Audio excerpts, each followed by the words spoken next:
สบายดีพ่อแม่พี่น้องประชาชนทุกคนเนาะวันนี้ก็ได้เมนูผัด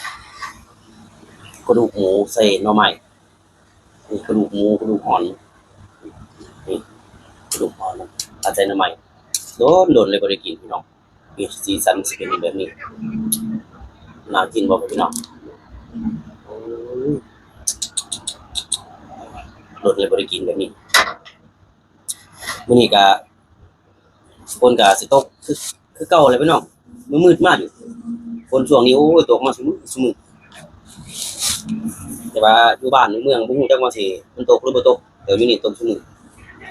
พอมาว่าระยะห่างพี่น้องกินข้าวก่อนค่อยบอกค่อยคุยกันมากินข้าวคุคือเก่าแหละตามเคยเฮาแหละเอามาแซ่บๆนำกันเบิดกูหม่องกูบ่อนอื้อ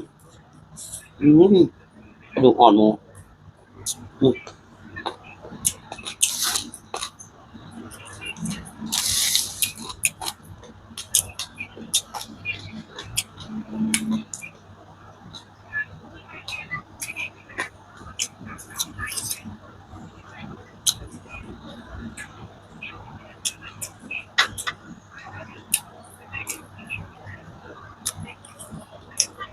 กระดูกอ่อนแล้วยำมันก็สิกรอบเป็นสีดำ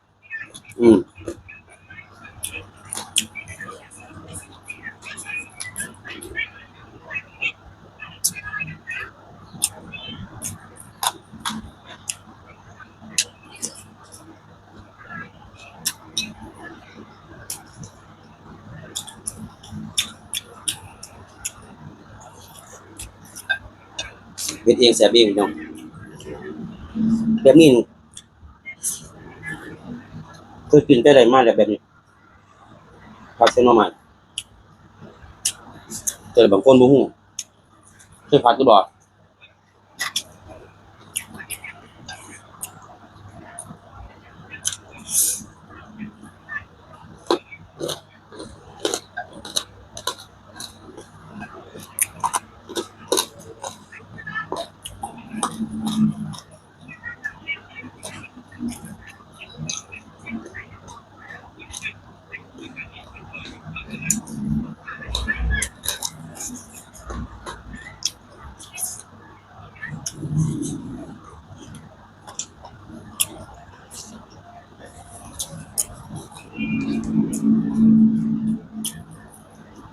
เพราะว่าหน่อไม้นี่เฮาได้เฮ็ดหลายหมดหลายอย่างผัดก็ได้แกงก็ดีเฮ็ดซุปเฮ็ดหมกจำแจ่วได้เบิดกิน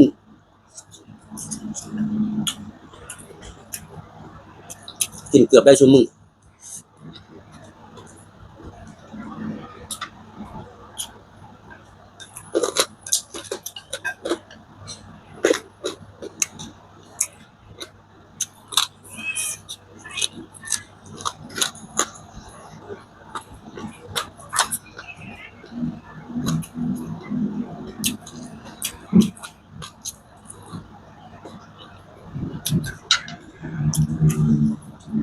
เฮ็ดหน่อไม้ส้มก็ได้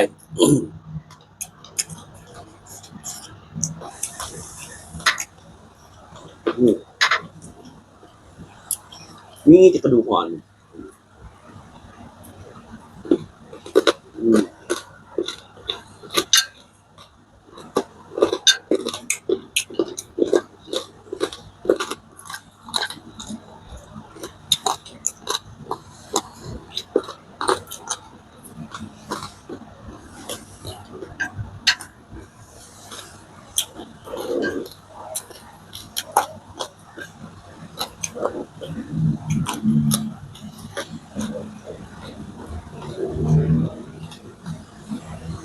ข้างล่างเขาล้างรถอยู่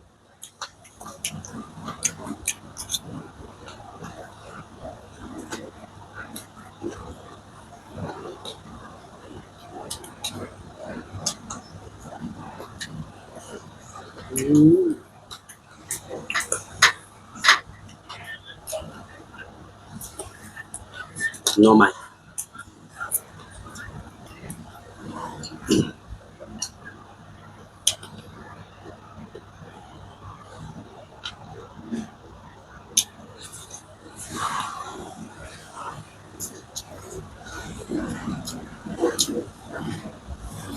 อยู่บ้านบ่มีหยังกินนี่หน่อไม้ซื่อๆนี่ก็กระพัดเนี่ยบ่มีสิหมูก็กระพัดหน่อไม้ซื่อ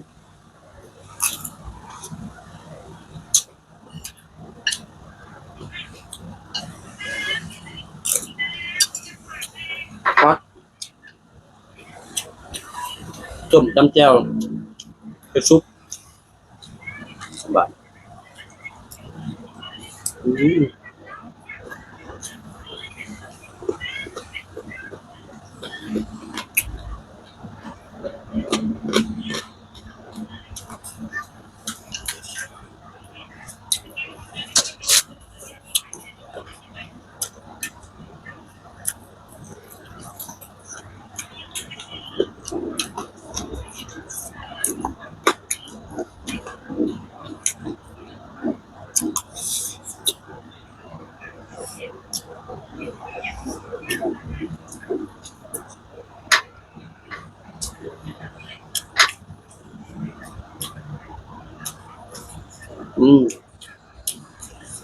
ดูสิสิ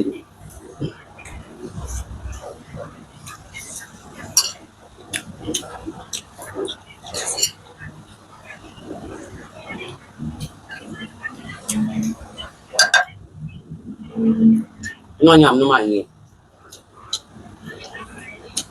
กินเนอะเกือบชั่วโมงแล้วแบบ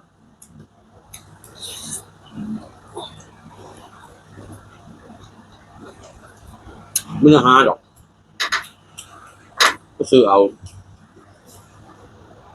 ตลาดประเทศเนี่ยแต่ว่าราคามันก็ถูกกว่าเพื่อกับราคามาจากบ้านมาฝากตรงนี้